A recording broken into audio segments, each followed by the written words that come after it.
Hey, what's up, everybody? Welcome to another episode of Empower716. Happy Monday. This is the show that is dedicated to entrepreneurs, business owners, side hustlers, and career shifters, dedicated and committed to building and growing their life and business. So I am your host, Rob Lowry.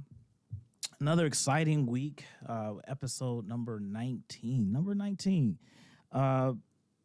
This is I don't know if many of you who've been watching the past episodes, we have some great entrepreneurs and business owners on the show. And I am extremely honored to have in the building, Lakesha Mone Collins. How are you? I'm good. How are you? Good. It's a lovely day today. Lovely day. 50 degrees. 50 degrees, man. I'm excited because, as far as the weather, man, in Buffalo, you can't wait till it gets nice out, so you can just get out there and enjoy the weather and life all together. When you come back outside, it may be a snowstorm. And it just changes so rapidly, right? Like last week, it was like snow. You're like exactly 60 degrees one day, and then a snowstorm the next. Yeah, it's kind of like I don't know. I don't know about you, but it's kind of like my life. One moment is like it's going like this, and then it's going like that. But So before we jump into learning more about you, I want to say on our podcast show that we support small businesses in the community. And so each week we're highlighting some small businesses and really just encouraging them and supporting them and making sure we get their business out and support. And so this week we have Diva scrubs that we're pretty much showcasing. And so we're going to take a short few minutes to look at her business and learn a little bit more about what they do. When I first started, it wasn't successful at all. So I started to look more into vendors and more material for people, and I found a good vendor with different style scrubs, and that's how the zipper style came about. So I just went from there, and that's how I started it. And then I had got contacted by New Sport, and that's what really started my business off. Scrubs are basically the number one essential thing that we need. Is to keep us safe, number one, and scrubs basically keep you from infections, things like that. So why not look pretty doing it, wearing them? And that's where mine's comes. Well, the price, number one, home with the $30 scrubs. You can't really get $30 scrubs anywhere. You could probably get the top for $30 and the bottom, but you won't get the whole set. So that's what really differs me from everybody else. I just wanted to do something affordable. So it kind of just really came to me. Home to $30 scrubs, it literally just came to me.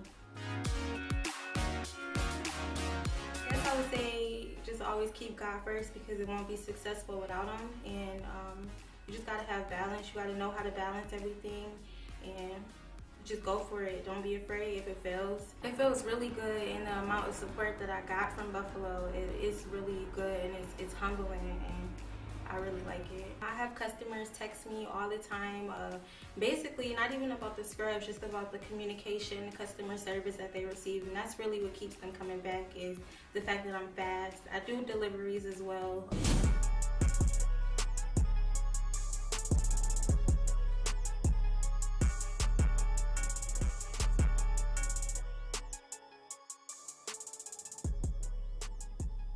All right, shout out to Diva Scrubs for doing their things. Make sure you go out and support them. Got to support other small businesses in the community. It really helps us all. So let's get back to Lakesha. So first, I like to always start off the question to every guest is, who are you? How do you define yourself? Ooh. Loaded question, right? I am a woman of many hats. Yeah. I am a wife. I am a mother.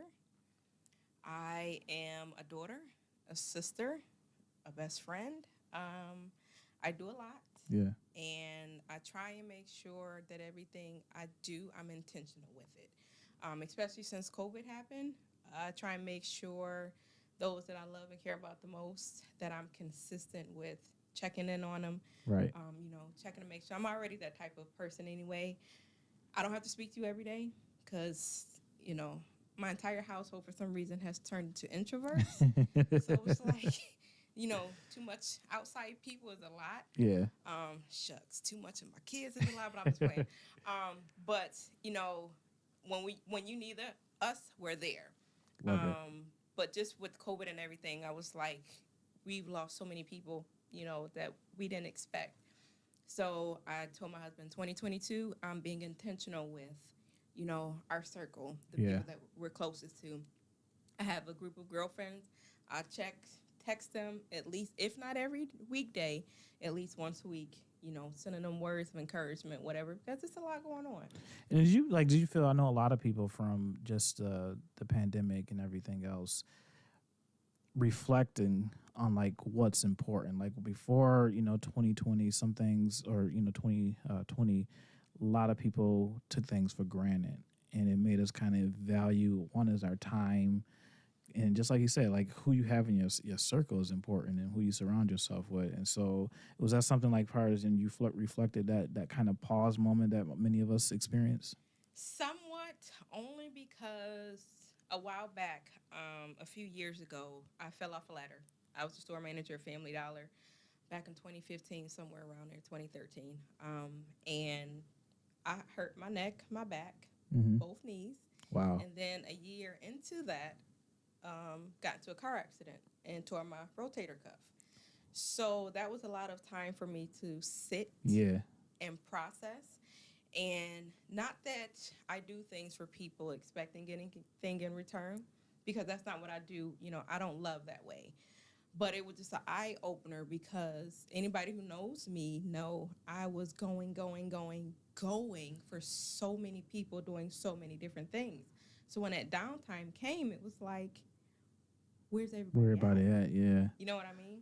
If I wasn't the type of wife and, you know, mom that I am, teaching my now 18-year-old son, you know, how to take care of the house, even my 15-year-old who's a chef at 15. If we didn't teach them, you know, this is how you run a house, this is what you need to do, prepare for it to leave, we would have been stuck. Wow. You know what I mean? So it was like, that was an eye-opener. And I tell everybody, my sister-in-law, Deetra, shout out to Deetra Trueheart, was like, you have to learn to say no. No is a complete sentence. That's a hard thing to do, and it's many of us have to learn the hard way about saying no, especially if you're just a naturally giving person. You want to make sure like you're giving, you want to be helpful, you want to support everybody and what they got going on. And then, like I said, it was very difficult, but she was like, look at it this way: if you don't do it, yeah, will it get done? And it was like, okay. So we learned then that, you know, we had to take care of home and take care of us, and not be so quick to, you know, be so open and available to everybody else. So it started changing the dynamics in our house, especially when it came to our kids being able to do extra sports, extracurricular activities, and even starting their businesses. So, you know, for us, it was like time to sit and revamp what we're doing within our house now. You know what I mean? That's dope. Like, it was time for us to get our house together. So we started doing a lot of remodeling and everything. You know, my son went from the 4th floor down to now he has the whole 1st floor. You know, he completely redid his barbershop. So it was like we were able to focus on our family and what we needed to do and what were the next steps. Wow. So, that's really dope. Tell me a little bit about what you do, like, you know, as far as your business, and then we get in a little more detail about your family. Well, the business I'm here for today, you know, I have a few, but as far as LMC Photo, which is now LMC Photo and Associates, LLC, I like to capture moments. And my motto is, you know, the view through my lens, because a lot of times, you know, people don't understand and see or may not feel a certain type of way. Yeah. And I'll show you what I see, you know, so you can see the other side. My mom used to call me nosy as a kid, but I tell her now, see, my nose is fade off, right? Yeah, like, because I'm looking at stuff differently. And I always mess with my husband because every time a situation or something happened and we're in conversation, I like to play devil's advocate. Yeah. So I'm like, well, look at it this way. Right. Well, but, that's how I shoot. I shoot looking at ways that no one would expect. For me, I try and put my whole heart in it. And, that's what we instill in our kids to do. So how long have you been in business for your photography business? I have been in business for professionally 6 years. Okay. I've always done photography. I haven't done it on the scale that I'm doing it now because for me, my father started it. Yeah. My older brother went into it. And then my other brother went into it. And, he shot off with it. So for me, I'm like, well, they're doing it. I don't need to do it. Right. I don't want to step on anybody's toes. And my brother was like, absolutely not. That's, there's room for everybody. There's a lane for everybody, So he was the one who really pushed it, encouraged me to do it because it was like I have pictures from way back when, when you couldn't tell what it was. But I was just always that person like, oh, that's a beautiful shot. That's a picture. That's a picture. Right. So I forgot I did something for somebody one day, and they was like, you did that? You take pictures? And that's how it just started to grow. And it was around the time where I had my accident, and they were like, you're not going back to work. Wow. So the Lord was just like, this is it. This is it. I want to talk about the journey, because I have bought a few cameras back in the day. And sometimes when you pick up a camera, you're like, okay, obviously I think it's very subjective as far as art in itself that you can pick up a camera like, oh, this is a great shot. Right. And knowing that, I can take a good shot and it looks good to me. It may look good. You're like, oh, that's a good shot. But that doesn't mean I'm a photographer. Right. And I kind of explain the difference, because sometimes people can take, everybody could be I don't know, the proper terminology, but being, an amateur at something and then saying, okay, now this is really the craft I want to build on. Right. Well, you have those who they call hobbyists, right. photographers, and then you have those that just love photography, and right. then of course you have your professionals. And even for myself, I still don't count myself as a professional photographer. Really? Even though I have a catalog and, I've worked with big companies and traveled all over the place. Yeah. But I'm like, no, because for me, I'm like, I'm still learning every day, So when people call and be like, hey, how do you? And I'll be like, huh? Like, you asking me? But yeah, like, I'm learning every day. I do not, and for me, I think that's what makes, a great photographer, because you're not afraid to continue to learn because there's so much into it. And then you do have people who they have an eye, but not sure what to do or where to go. It's a lot of work and it's a lot of studying, a lot. So do you think when you get to that process of saying, okay, this is what I want to do to build a business in the field of photography, one of the things, I guess, what do you think some of the things are key components of starting your business in the photography industry? For me, business-wise, make sure you're ready. Yeah. And when I say make sure you're ready, that's even make sure you're ready before you put yourself out there to even start taking someone's money. Right. Because your name is your brand.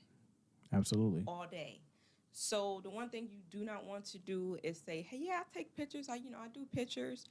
I charge this, and you're not ready. Because it takes one client that, God, no, to start messing your name up. But make sure you're ready. And then when you are ready, make sure your paperwork is in order. Make sure you have a name. Make sure you start at least with the EIN and a DBA.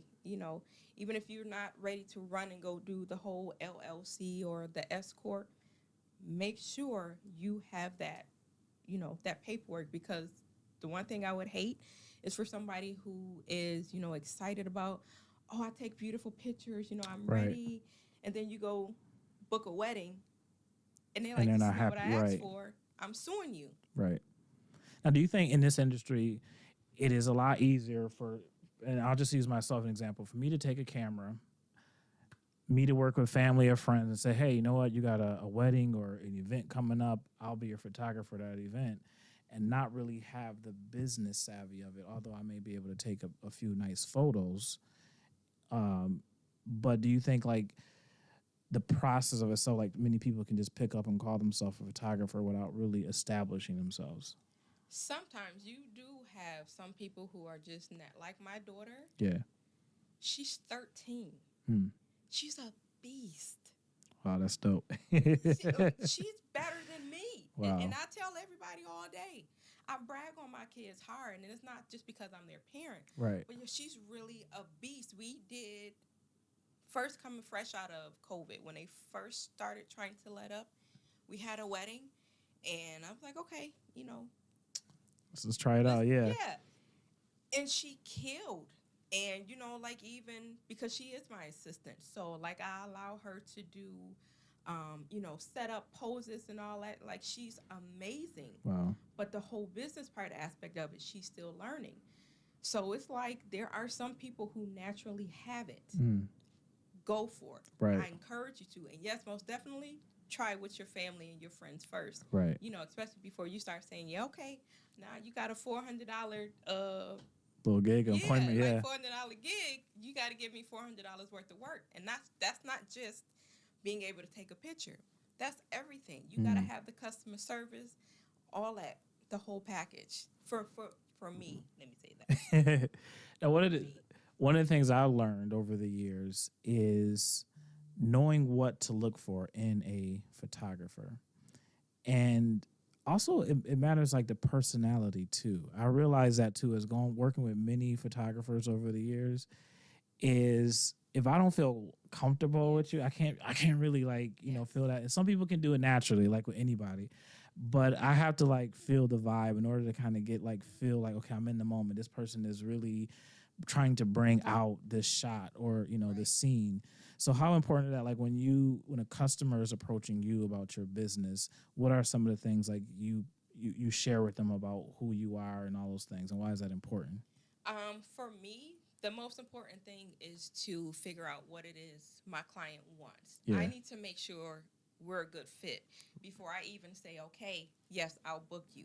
Because if I know I can't give you the look that you're going for, right, I'm going to refer you to somebody else. And even if I feel like it may not be a good vibe, yeah, I can refer you to somebody else. You know what I'm saying? And that's one thing I encourage a lot of photographers, not even photographers, that's with any type of business. Not every client is your client. Right. And you have to be responsible enough to say that, because you'll mess yourself up, you'll mess your name up, your business up, you'll get somebody else, get them jacked up, especially, again, if it's like a wedding or a corporate type business, you don't want that. That's one thing I try and find out, exactly what it is, try and make sure we are a good match. And, I try and get you to open up as much. I don't like to talk. I don't. And people will be like, but you were like all over the place, but I really don't like to speak. I like to be in the back. Yeah. So like, for me, it's like I'm in my happy place. Yeah. I light up especially when somebody's like, come on, let's do it. Let's go. So you got to make sure you're in that match. Yeah. And full disclosure, I remember we did you did a project for me, and not knowing you, and I obviously heard about your work, and I was like, I don't know who this woman is, but I know she does good work. And Buffalo's so small, people just everybody, but you made me feel comfortable. He's like, okay, come on, you gotta, loosen up, made some jokes, make sure that I was comfortable, which I really appreciate. And I think that's important. And I think that experience and making sure that happens. And I think not just saying, okay, we're gonna do this and boom, you make it work. And so I want to talk about like the challenges of being in the photography industry. Like what are some of the challenges? Right now, especially being a photographer in Western New York, it's very challenging because there are so many. Yeah. It is oversaturated with photographers here in Buffalo, New York. And that's not to say it's anything bad. Right. But I don't call it competition because I'm not in competition with anyone Right. but myself. Because what I offer, another photographer doesn't offer, Right. you know. And that's one of the things it's hard to get even upcoming photographers to understand, because they're like, well, I'm not getting booked and blah, blah, blah, blah, blah. You know, I can't eat. And I try and encourage people to understand you have to figure out where your lane is. Right. Just because you can take a good portrait doesn't mean you can take a good wedding photo. Just because you can take a good wedding photo don't mean you can take a good event photo. Right. So you got to find out, you know, where your area is, find out what your style of photography is, and you work and you go there. You know what I mean? I have, outside of my brother, a few other, you know, photographers that I look up to, and they all encourage me, try every area. Right. See which one you like and you fit the most. Like, honestly, I would do event photography all day outside of anything else, because I get to get the natural essence of people, you know, without having to pose them or try and get a certain look. Just to see people, you know, naturally how they are. I love it. Wow, that's you know dope. what I mean? Yeah. Like, I did one event, an ordination, and one of the my pastor friends was up, and I think I got maybe 120 different looks. Wow. From him speaking for just 5 minutes. So it was like, I love it, like to see the different personalities. Yeah. So I encourage people, you know, try and see exactly where your area is, perfect that, work in that, and let that be it, because there is a lot of competition out here. So you will be like, I can't do it. Yes, you can. Now, one of the things I always talk about with other entrepreneurs is pricing, and how important it is to set your standard, and obviously being realistic with everyone else and where they are. How difficult is it in this field to stick to a pricing and know your worth? That's good. Yeah. That's real good. It's very, very, very difficult. Even for me, I have photographers and clients that are like, you don't charge enough. But I'm like, I know the area that I am. Right. So I don't want to overcharge. And then for me, it's like, because I'm constantly still learning, I know the look that I want to eventually get to, but I'm not there yet. Right. But then I'm not the $50 photographer. Right. That's just not me. Right. Because I have the experience, I have the years, I have the equipment, and I'm putting in that time and that work when it comes to editing. So if I do a $50 deal, jump on it. That's why, and, you know, that's not to boast. Yeah. But it's like, I've put that time and that work in. We can have a 30-minute session. I will have shot at least 800 photos that are all different. That when it's all done, I have to now sit down and do hours of shifting through them all to find out, you know, give you your selection so you can figure out which one you want to do. Then I have to go back and edit all of those. And I think sometimes, unless you know the behind the process, a lot of people just assume you pick up a camera, shoot, and then the pictures just come as what they are, and then you send them the photos over, and that's it. And when you learn about the editing process and I remember one year I was playing around with Photoshop, and that in itself, thinking that I can just do my own pictures, I was like, okay, this is taking some time. Yeah. So I give credit to the process. So one of the things I loved about working with you is, and like I said, hiring multiple and many photographers in the past is making the process very easy for the customer. And what I loved about your process, it was kind of clear all the way through. How important is that, kind of like from the beginning to the end, knowing what you're getting through the process? Because and this is not a diss to any other photographer in the industry, but I want a gig. I want to, you know, hire you for an event, and you say, okay, I can do the pictures, and it's not really clear on what the expectations are. You know, I just want these good shots for my wedding, and I want to make it look good. And so not really knowing that this is the steps you got to take. So how important is that to put that up front to your customers? For me, it's very important, and I think it's because I come from a customer service background. Yeah. And that is very, very, very important to me. And I also come from a mental health background. Yeah. So it's like I deal with a lot of people who like have short attention spans. And it's like, it is what it is. Like, this is even an argument I have with my son all the time. You know, him as a barber, because he's so busy, he's like, no, just go to the booking site. Go to the booking site. And I'm like, you can't do that, because you have some people that's going to be like, but I just want a haircut. Right. You know what I mean? So I try and make it as easy as possible. You want an event? It's X, Y, and Z, this many hours, minimum, blah, blah, blah. Book it. All right, let's go. You know, wedding? All right, you tell me exactly what your needs are. I'll build your package around that way.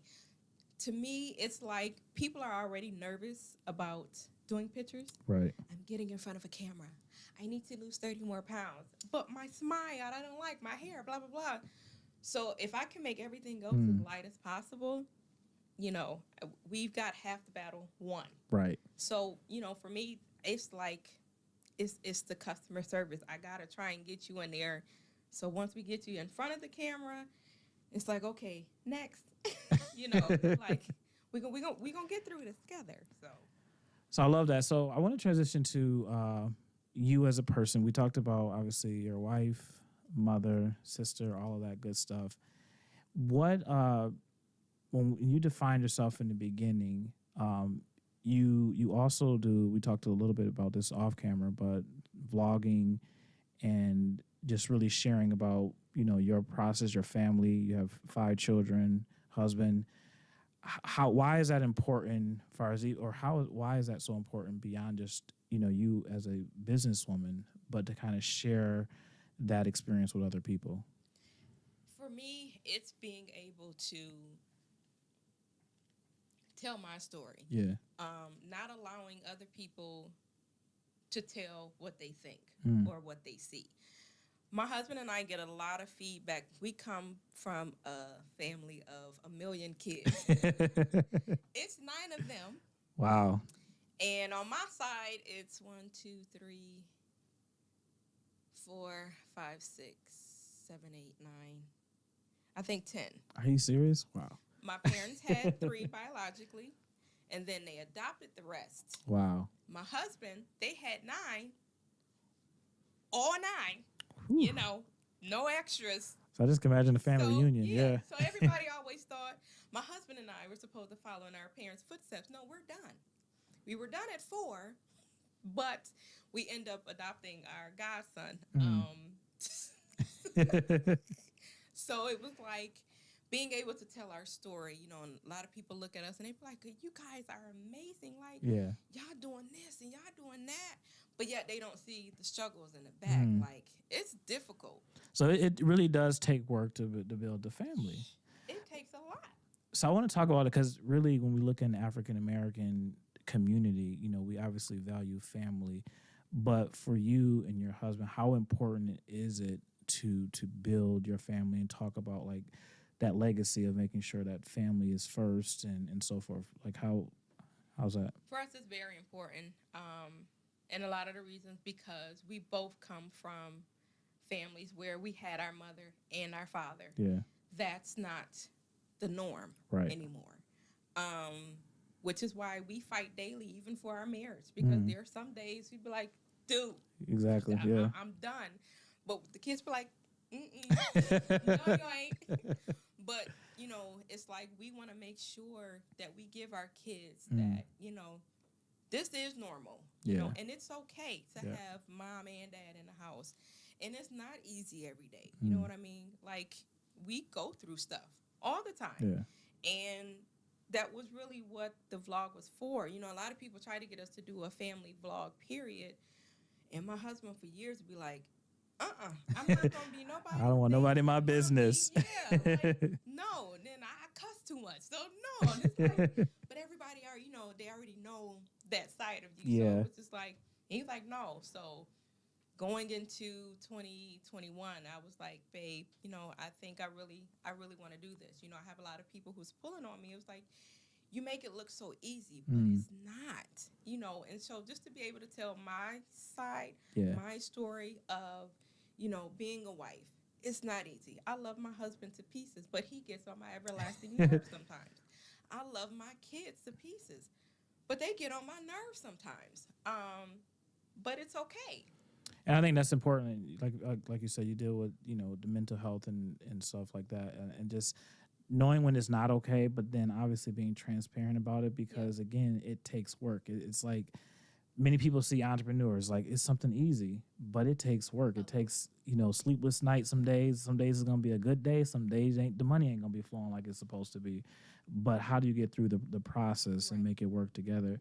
I want to talk about, you know, your kids. Now you and your husband are building your children with entrepreneur, the whole experience. And I love that piece of it. So tell me, why is that important? And like, how do you, I guess, if parents who are watching, how do you set that standard and allow your children to have that space to grow and to want to say, you know what, mom, dad, this is what I'm interested in, this is what I want to try, and then you kind of like support them in it? For us, because we actually come from families that have businesses. Yeah. My mother and father, they are president over the Erie County Foster and Adoptive Association. And I may be saying it wrong, Mom, I'm sorry. But because they've done foster and adoptive for so long, you know, they joined all the boards and then ended up becoming president of multiple, But, you know, to see them do this, and even my in-laws, they did the same thing with my brother-in-law who had sickle cell. They became president over, you know, their board organization. So it was like, we've seen it growing up. My father is a longtime musician, been one ever since he was a kid. You know, my brother travels all over the world, you know, playing for everybody as a musician. My husband does the same thing. So it's like, it's in our DNA. Yeah. Our kids are so gifted and talented. And for me, it's like, I don't want to see them doing stuff just because they have to get by. Right. I've learned, especially, and I credit everything to mental health, which is why I really wish they would really push it. No matter what you're learning, it needs to be pushed. Absolutely. Because you start to understand people who go to work every day, working a 9 to 5, they hate what they're doing.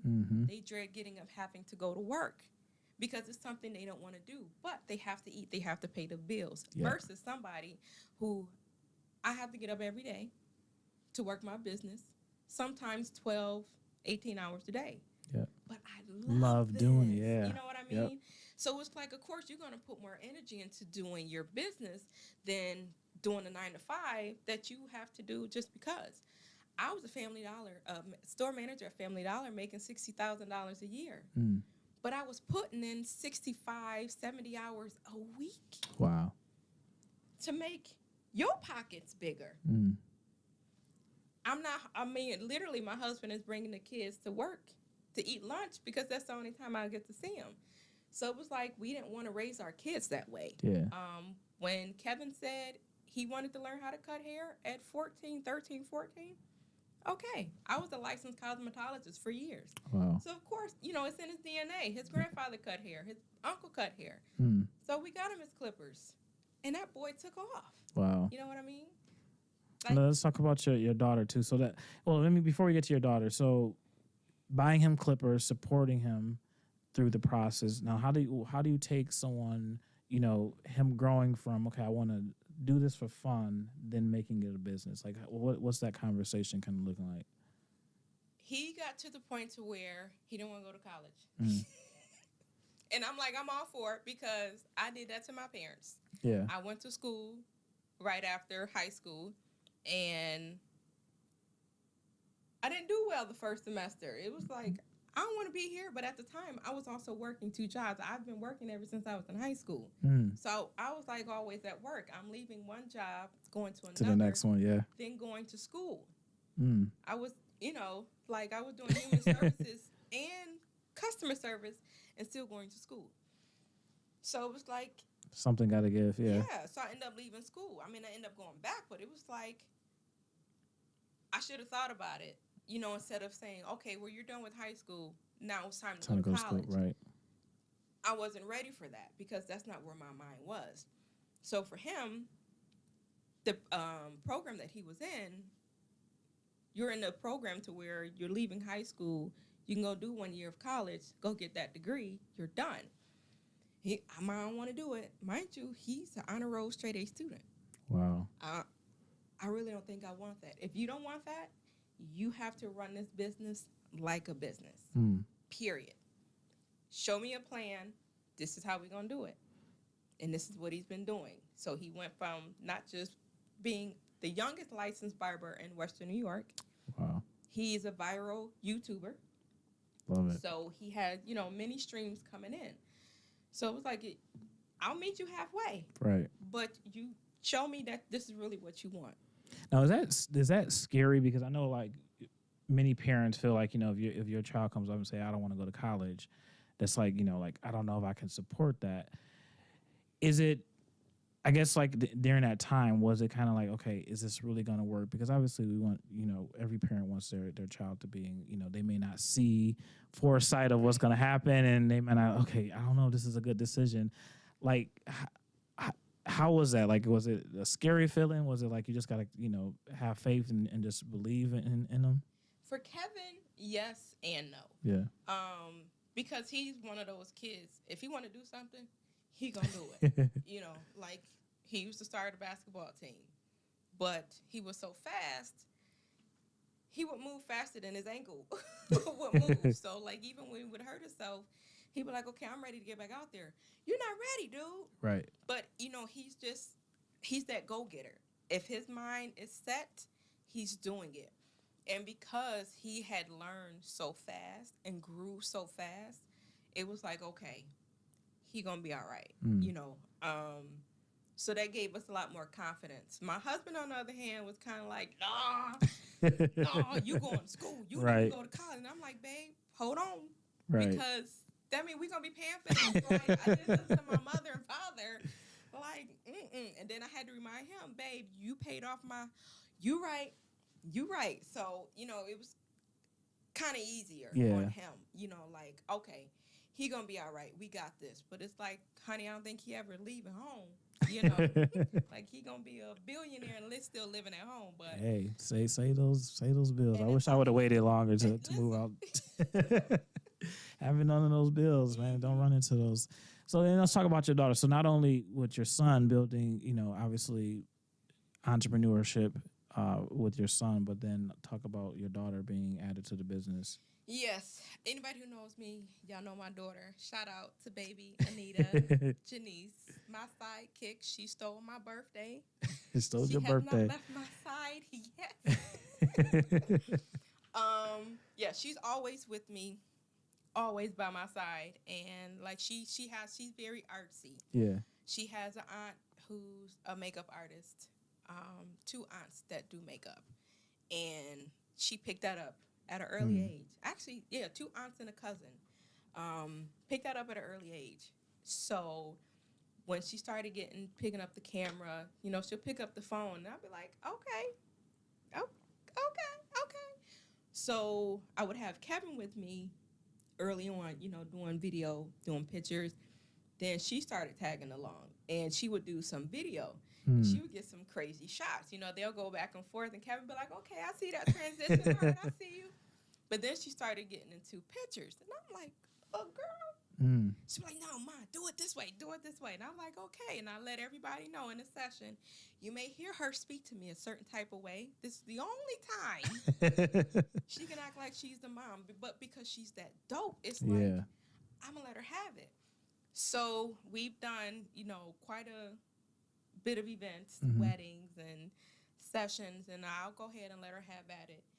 And I was like, Nita, I think it's time you move up from my assistant to my partner. So she was like, that's dope. Yes. So you can't fire me now. I'm like, girl.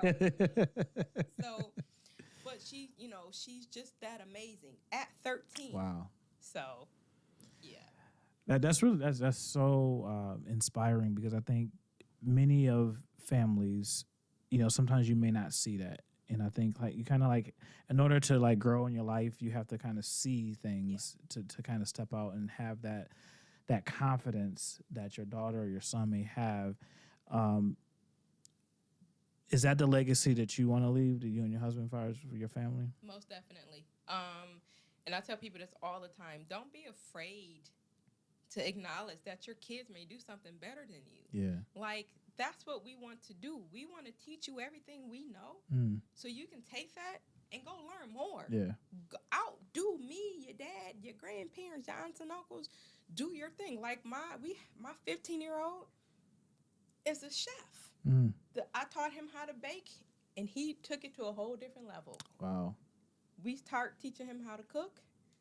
He makes octopus and calamari and, oxtails. Wow. Stuff that I'm too scared to try. But, right. Do it. Outcook me. Outdo me. Like, that's what we want to be able to teach our kids. First of all, it's never too late to learn anything. Right. And we make sure we let them know this every day. Like, we're still learning every day. My husband has been playing the piano since he was God knows how old. And yet he's still learning every day. Anthony, the same one who cooks, will go and sit at the piano and start playing. Wow. Out of nowhere. Do what you do and be great at it. Wow. So obviously we know like parenting is a very complex thing. So I mean, it's no right ingredient. You can be the best parents and your kids can go astray, right? What do you think, I guess, I won't say a formula because I think that's kind of like, not the proper terminology, but I want to use. But where do you as a parent, somebody who's listening as a parent, give your children a space to build that confidence? Because again, it has to come from somewhere, because sometimes I believe like as parents, you can limit your kids because based off of your own fear. Like, I don't want you to go down this road because I want to protect you, or I may not have experienced that myself. So then my children may be limited to what I believe. So how do you kind of create that atmosphere in your family to allow your kids to explore different things? We are very, very open with our kids. Very. Our key, the number one thing is God in our house. Absolutely. All day, every day. That's the first. And we make sure the kids know and acknowledge that.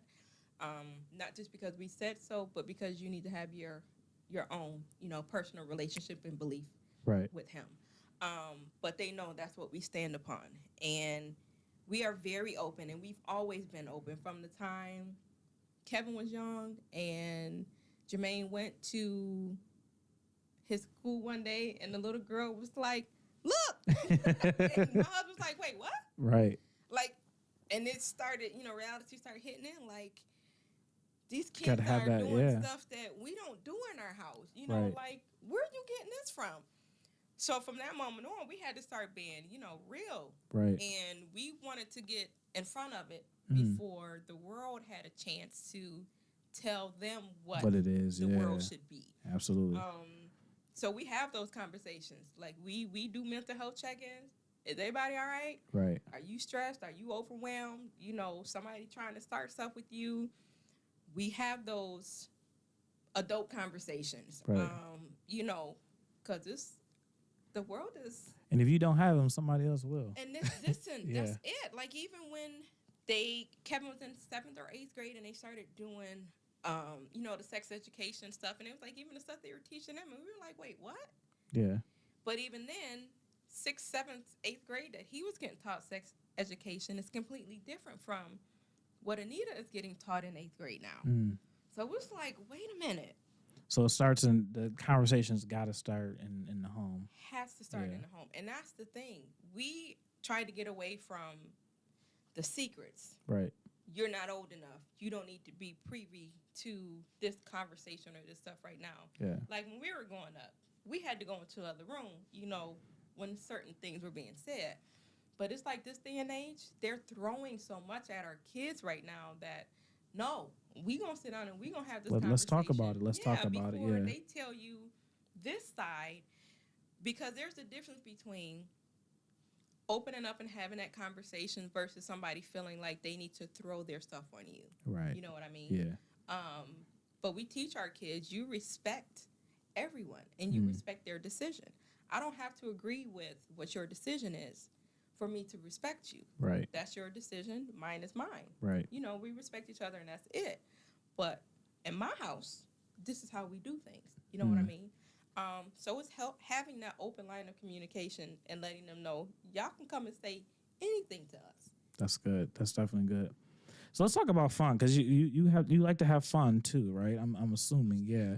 So so watching some of your videos and everything else on YouTube, you know, you like to have fun. How important is that within the family structure as an entrepreneur, just in life in general, to enjoy the moment of life? Because I mean, sometimes we talk about mental health. It's like, why not enjoy it too? You got to find some laughter and some humor through it. So how important is that? Very important. You need a balance. Yeah. And that's what I always tell people. You have to have a balance. And we make sure we have a balance, especially in our house. We fight in our house. And when I mean by fight, we wrestle like all day. You know what I mean? Like all day. Broke back, shoulder, everything goes. My kids know. Try me. I still got it. You know what I'm saying?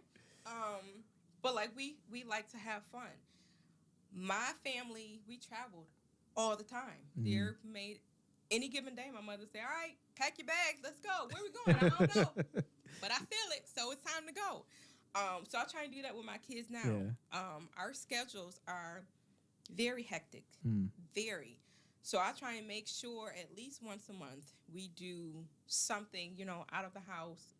Well, before COVID, you know, that we went somewhere Right.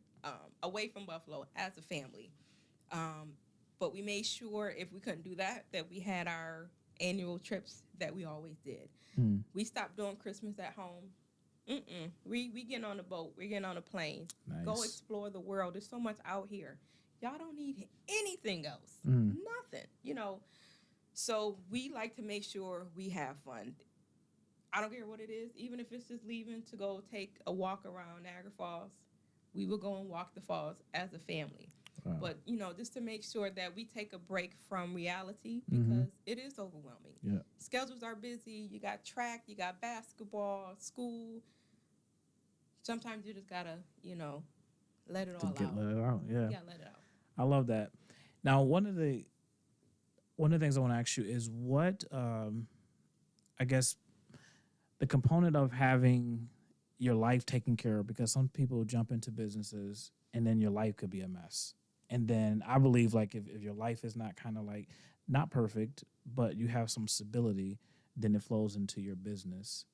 You know, so do you believe that philosophy as far as like, you know, family life is taken care of, family, then it transfers to your business, and then obviously people can relate to you more? Most definitely. Because I know even for myself, if I have a wedding coming up and I've already had sessions or something else that I'm not even done with, and if the house is a mess or something ain't done, the house is out of whack, my business is about to be out of whack. Or if it's vice versa, they know, don't bother me. I'm in a mood. You know, I got all this. I got this deadline, and you keep bothering me, and you ain't even did your stuff, but you want me to take you somewhere. Very much they go hand in hand. Right. Because if you're overwhelmed in one area, a lot of times it's going to, you know, jump over to the other side. And that's where that balance comes in at. You know, even if you got to do time management, I'm going to take this day or this amount of time to work on this, and then I'm going to come over here and take this time to work on this over here. You have to find a balance because it will trickle over into either business in home or home in business, which I kind of find it a bit easier now that, you know, for the majority, my family works in my business and vice versa. So it makes it a bit, you know, lighter. Right. You know what I'm saying? So I can say, Anita, we got a session. Go set up, make sure the cameras and stuff, you know, is all charts up and everything. So all I need to worry about is I can do this over here. She got this handle over here. You know what I mean? Right. So it's like they go hand in hand.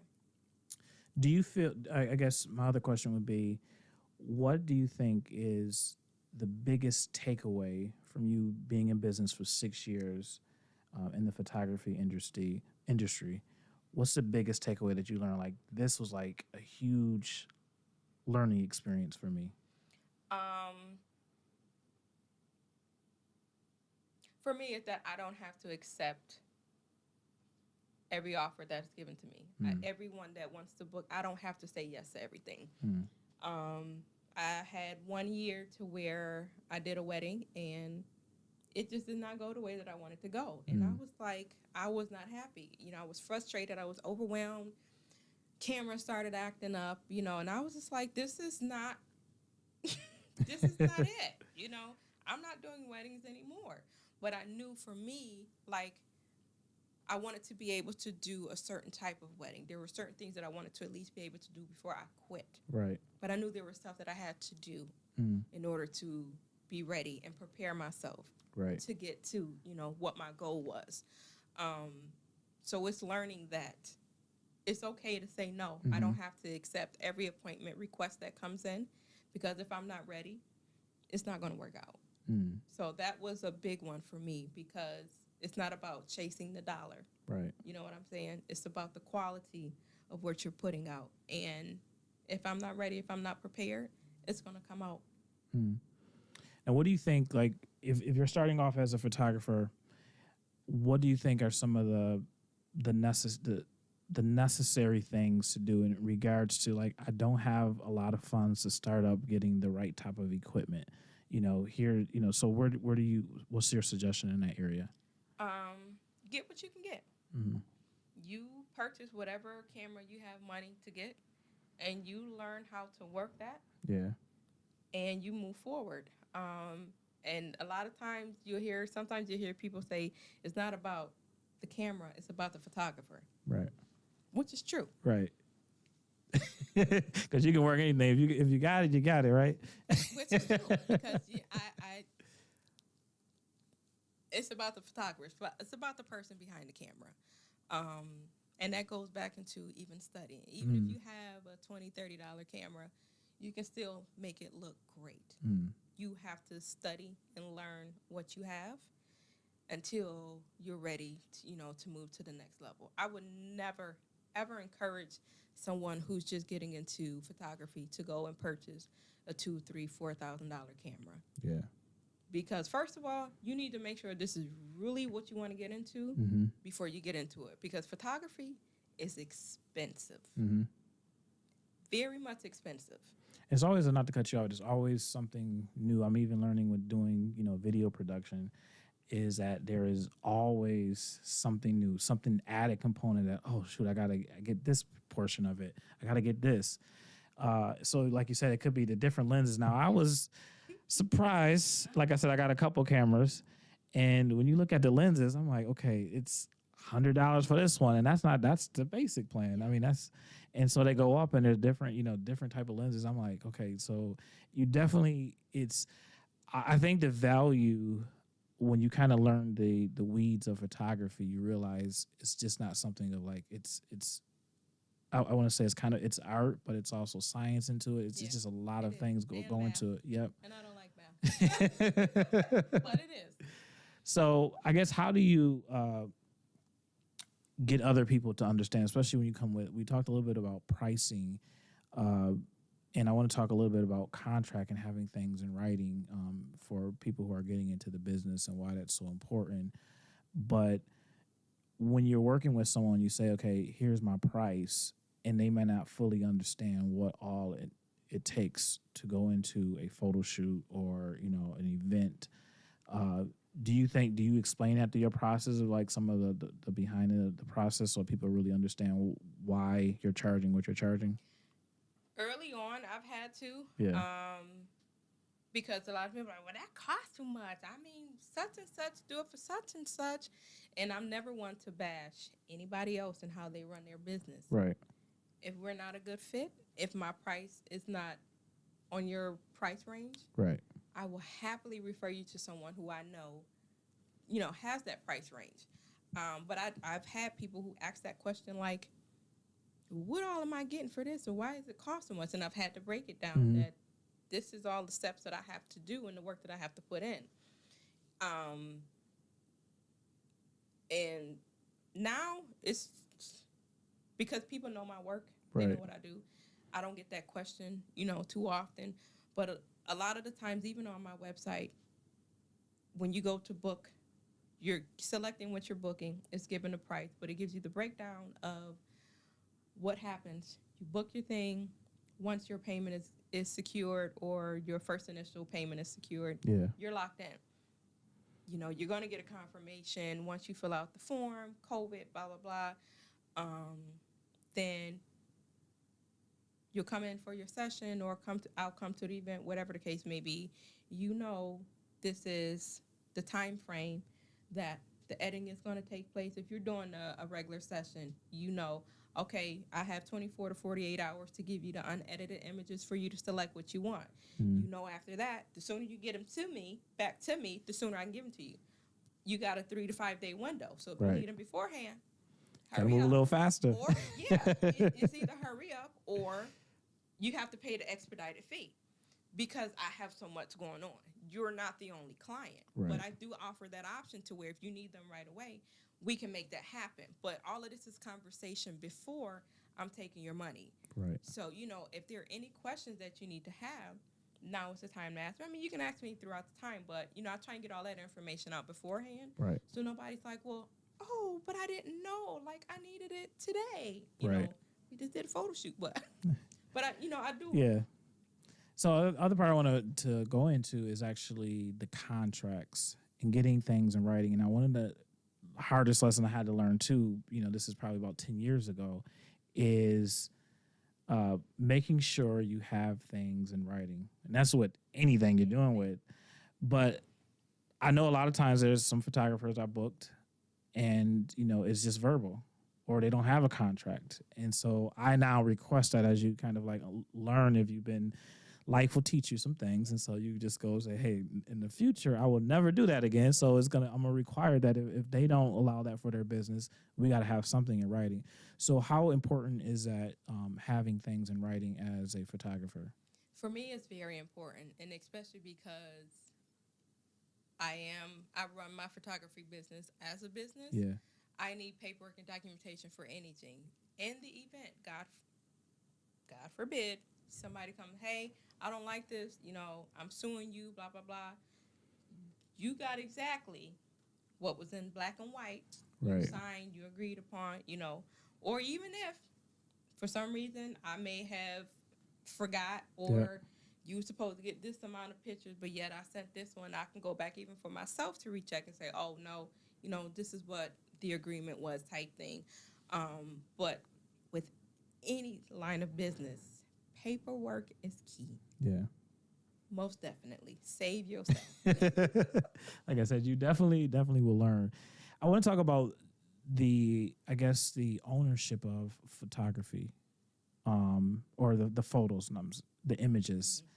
And that has changed a lot because I remember back in the day, you would get, I would hire a photographer, you had an event, and this is kind of like when things started going on the internet. Right away, you can get the pictures right away, and then you kind of like lost your work. So what's the kind of like the purpose of having your images and your work protected? Because first of all, you'll have people who come and try and steal your stuff and mark it as their own. Then you may have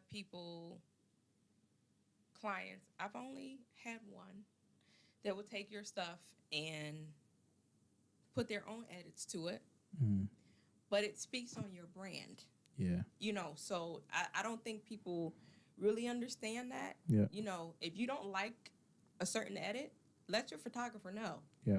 Say, hey, can we do it this type of way versus what the photographer has given you? Because if I done did something that looked like Mona Lisa and then you take it and put an Instagram filter on it, that's not my work. Right. You're putting this stuff out there as if I've done something like this, and that's not okay. And I don't think people realize, especially if you sign that contract, please do not edit these images. You can get sued. Right. There's a fellow photographer here in the city that does a lot of the sports events, and people steal his stuff all the time. And he's like, dude, my watermark is on here. Like, you took it off. Like, I don't think people understand you can get sued for that. Yeah. And this is why, because photographers lose money. They lose out on business like that. And it's hard. So is that something that most, I guess if you're getting in the field, the industry of photography, that having that watermark, having those things in writing as far as the image of what your work, so that it doesn't just kind of like get passed around? Yeah, and a lot of people put watermarks to protect their work, but a lot of it's for marketing also. Right. Like there's Tony Shaw. She's one of the biggest African American female Black photographers here. Not here, but in the world. Right. You can look at her work and you can automatically tell it's hers without looking at her watermark. So a lot of people, they don't have, because their style may be all over the place, or, be doing different things. They need that watermark in order to say, hey, this is mine. Yeah.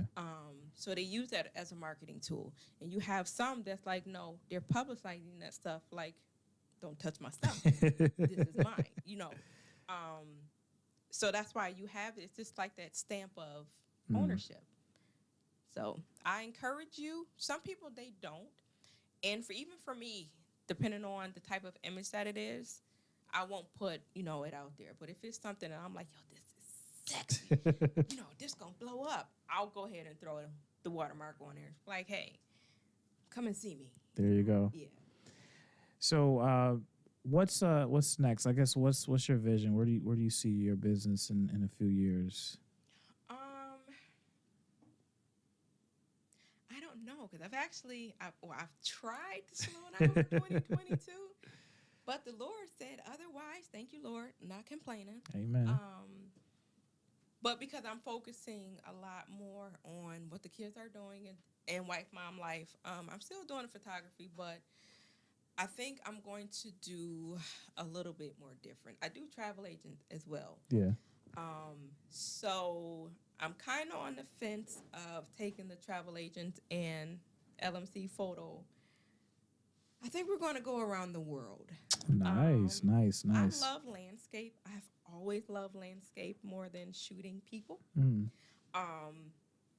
So I think that's what my next venture is taking that travel piece to be able to promote more different places to my clients, my travel clients, as well as get more work abroad and, be able to sell that stuff. I want to get into shooting, printing pictures and selling them. I have a lot of work that people, some seen and like, why is this not out? But it's like, it's for me. So I think that's one of my next steps. I've tried to slow down just a tad bit, especially now that my daughter is coming into it. I want to put her more up into the forefront of things. So that's just where I am right now. I love it because it seems like it makes sense to match as far as what you do as a travel agent and obviously the photography and kind of meshing them together. So I like that. And I'm doing a lot of more traveling with photography in 2022, it seems. I have a lot more bookings out of Buffalo. So isn't that's a good feeling though? It is. And that's why it's like, I think it's time to do the whole travel, Yeah. Make it all mesh. Yeah. Doing what you love. That's doing what I love. Get out here now. It makes life so much better when you're doing something you love, and just like, like again with that mental health piece, like, if you ain't feeling yourself, you ain't feeling what you do, it's gonna pour out to your family, your friends, and it's nothing like knowing that, when I believe in God, and I believe when God gives you insight and vision, and just trusting Him. May not all know the answers of how it's gonna work, but in the end, I just found out that He makes it work. He makes it work. So if there's someone watching wants to reach out to you, where did it go? You can find me on Facebook at LMC Photo and Associates LLC. You can find me on Instagram at LMC Photo LLC or TikTok LMC Photo LLC. And yeah. You're all over the place. And I didn't realize you had TikTok. I was like, okay. And this is my last question. Like, how important is it social media? Because not only do you have to be a photographer, you got to be the business part of it as well, but then knowing how to navigate the social medias. It is very, very huge. I get a lot more out of town bookings through Instagram, social media, than I do by word of mouth here. I've had people book me that lives in New Orleans, fly me to Canada. Wow. Canada, not across the border, but like it's crazy. And my Kevin, the YouTuber, he's like, "No, Ma, you gotta do this. You gotta do this, Ma. You're doing it right. Ma, you gotta do your reels in 3 minutes and at least once a week and blah blah blah." So he be on it. So wow, that's dope. like, boy, don't tell him what to do. But he's learned the game. Yeah. So teach me your ways. So it's very important. And I'm getting to the point now, even on Facebook, I'm really not on Facebook that often no more. So much goofy stuff on there, but I'm like, I know I got to get on, for the business and stuff. But it's like, it's amazing what social media can do. Get you. Yeah, you definitely got to. I think I think it's a requirement for any successful business. Yes. And as much as I used to not like it, it's needed. And again, like you said, you never know who's watching you when you put it out there. And like I said, it does attract business. So we are going to wrap it up. I really appreciate you coming in and sharing some insight about your, faith, God, being a wife, being a mother, a good friend, and just what you do as a business. And I just, like I said, just knowing you, like I said, during our first photo shoot, and then the work you do, and just you do some great work. And I'm glad that I selected you on that project, because I was like, I need a good photographer. And your name kept coming up on the list. And so I'm glad I had the opportunity to work with you, and definitely going to work with you again. So thanks for locking in to Empower716. This is our episode 19 in the books. If you are watching on the replay, make sure you like, share. If you're listening on the podcast, make sure you help us with download. Wednesday, we got a special episode of part 2 of the blueprint starting a photography business. So that's going to be on Wednesday. So make sure you lock in at 5 o'clock. Until then, have a great week.